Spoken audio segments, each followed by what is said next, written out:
کیا ہے؟ میں تعریف کر رہا ہوں پورے ذخیرہ حدیث میں احکام توحید کے لحاظ سے جس بات کو ائمہ نے بیان کیا اور آیات میں جو بات موجود ہے اور امت جس پر آج تک قائم رہی ہے وہ کیا ہے؟ الاشراک اثبات الشریک فی الالوہیت بمعنی وجوب الوجود اور بمعنی استحقاق العبادہ. شرک یہ ہے کہ رب کی الوہیت میں رب کے ساتھ کسی کو شریک ٹھہرانا. توحید یہ ہے کہ اس کی الوہیت میں کسی کو شریک نہ ٹھہرانا. رب کی توحید میں الوہیت میں کسی کو شریک نہ ٹھہرانا. اب الوہیت کس چیز کو کہتے ہیں؟ الوہیت دو ہے چیزیں، ایک ہے واجب الوجود ہونا اور دوسرا ہے مستحق کے عبادت ہونا. اللہ کے سوا کوئی واجب الوجود نہیں ہے اور رب ذوالجلال کے سوا کوئی مستحق کی عبادت نہیں ہے. واجب الوجود ہونے کا مطلب بھی اپنے ذہن میں رکھیے اور مستحق کی عبادت ہونے کا مطلب بھی اپنے ذہن میں رکھیے. واجب الوجود یہ ہے کہ خالق کائنات جل جلالہ ازلی ہے، ابدی ہے، دائمی ہے، ہمیشہ سے ہے، ہمیشہ رہے گا. نہ موت اس پہ، نہ فنا ہے، کسی طرح کا کوئی زوال اس ذات پہ نہیں ہے. اور جو اس طرح ہے اس ذات کو واجب الوجود کہا جاتا ہے. ایک ہوتا ہے ممکن، جیسے ہم ہیں. ایک وقت تھا ہم نہیں تھے، اب وقت آیا ہم ہو گئے، اور پھر وقت ہوگا ہم نہیں ہوں گے. یہ ممکن ہے. رب کے سوا ہر چیز جو موجود ہوئی وہ ممکن، اور رب کا کوئی شریک نہیں ہے، وہ ممتنع جس کو کبھی وجود مل ہی نہیں سکتا. اور اللہ تعالیٰ کی ذات جو ہے یہ محض واجب الوجود ہے کہ جس کا وجود ایسا ہے جو ہمیشہ سے ہے، ہمیشہ رہے گا. اگر رب ذوالجلال کے سوا کسی اور ذات کو اگر کوئی بندہ واجب الوجود مانے گا تو اس نے شرک کیا. اللہ کے سوا کوئی واجب الوجود نہیں ہے اور اللہ کے سوا کوئی مستحق کی عبادت نہیں ہے.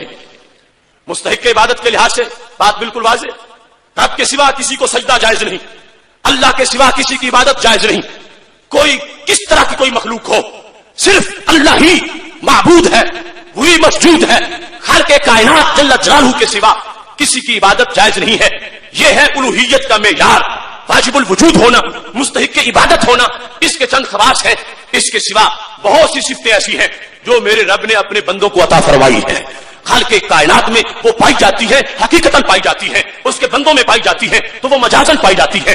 اس کے لحاظ سے یہ جو صفتیں ہیں، مشکل کشا ہونا، مددگار ہونا، یہ معیار الوہیت نہیں ہے.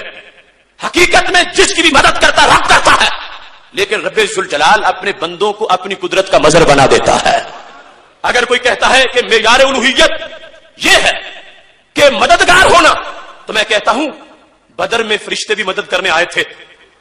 مددگار ہونا آیات قرآن سے ثابت ہے. اب یہ توحید نہیں کہ کسی دور میں تو توحید ہو اور کسی دور میں وہ شرک بن جائے. جو توحید ہے ہمیشہ توحید ہے، جو شرک ہے وہ شرک ہے. بدر کے میدان میں جب فرشتے مدد کر رہے تھے تو اس وقت بھی توحید توحید ہی تھی، یہ شرک نہیں تھا. تو کیسے توحید ہے؟ اگر معیار الوہیت مددگار ہونا ہوتا تو پھر فرشتوں کو کبھی مددگار نہ بنایا جاتا. چونکہ الوہیت مجازی نہیں ہوتی، الوہیت عطائی نہیں ہوتی. اگر فرشتے بدر میں مددگار بن جائیں اور یہ قرآنی فیصلہ ہو اسے شرک نہ کہا جائے تو پھر ماننا پڑے گا اللہ کا کوئی بندہ اللہ کی اذن سے اگر مددگار ہے تو یہ قرآن کا فیصلہ ہے، لوگوں کا گھڑا ہوا دین نہیں ہے. اس سلسلہ میں یہ بات ذہن میں رکھیں، میرے رب کی ذات میں بھی کوئی شریک نہیں ہے اور میرے رب کی صفات میں بھی کوئی شریک نہیں ہے. شاید کوئی سوچ رہا ہو تم تو کہتے ہو اللہ بھی مشکل کشا ہے، اللہ تعالیٰ کے نبی علیہ السلام بھی مشکل کشا ہے، تم رب کو بھی مانتے ہو، تم داتا صاحب کو بھی داتا کہتے ہو. تو میں یہ بتانا چاہتا ہوں، یہی وضاحت کرنے تو ہم بیٹھے ہیں. میرے رب کی ذات میں بھی کوئی شریک نہیں اور اس کی صفات میں بھی کوئی شریک نہیں. دیکھنا ہے اس کی صفتیں ہیں کیسی اور اس کے بندوں کی صفتیں کیسی ہیں. میرا رب غیب جانتا ہے، اس کو یہ غیب کسی نے بتایا نہیں، وہ خود جانتا ہے.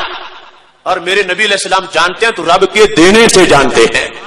شرک تب بنے گا جب رب کی صفتیں یا تو معاذ اللہ عطائی مان لی جائیں تو پھر رب کے محبوبوں کی بھی عطائی، رب کی بھی عطائی تو ایک جیسی بن گئی.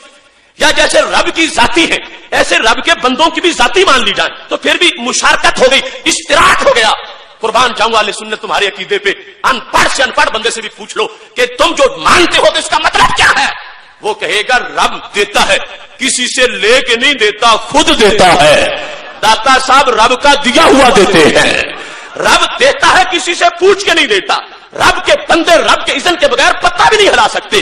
رب رب کی توفیق سے جو کچھ کرنے والے ہیں. اس واسطے ہم نے اللہ کے بندوں کی صفات ذاتی نہیں مانی. اگر ذاتی ہوتی تو رب کے ساتھ شرک ہو جاتا. ہم نے رب کی صفتیں عطائی نہیں مانی. اگر عطائی ہوتی تو رب کی صفتیں اور بندوں کی صفتیں مل جاتی. ہمارا یہ عقیدہ ہے رب ذوالجلال کی ذات میں بھی کوئی شریک نہیں ہے اور صفات میں بھی کوئی شریک نہیں ہے. اس سلسلہ میں یہ بات یاد رکھیں, ہم اپنا کیس پیش کر رہے ہیں. ہم نے غلو نہیں کیا, ہم نے کسی بندے کو معبود نہیں بنایا, ہم نے کسی بندے کی عبادت کا عقیدہ نہیں رکھا, ہم نے کسی بندے کو اتنا بڑھا کے معبود کراتے دیا جائے, ایسا جرم ہم نے نہیں کیا. لیکن دوسری کمپنی سوچے کہ انہوں نے رب ذوالجلال کی شان کو کھینچ کے معاذ اللہ کوشش کی, کر نہیں سکتے, لیکن بندوں کے ساتھ ملانے کی کوشش کی اور معیار الوہیت وہ بیان کیا جو شان رب نے بندوں کو بھی عطا فرمائی ہے. صرف یہ ثابت کرنے کے لیے ان لوگوں نے دھندا کیا کہ ہم دنیا کو دکھا سکے دیکھو یہ شرک ہو گیا ہے.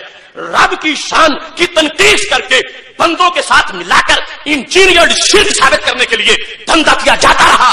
آج ہم بتانا چاہتے ہیں ہم نے جرم نہیں کیا, جرم کرنے والوں نے کیا ہے. ہم اس رب کو مانتے ہیں, وہ رب عظیم رب کہ جس رب کے بندے بھی اس کی عطا سے مشکل کشا ہوتے ہیں.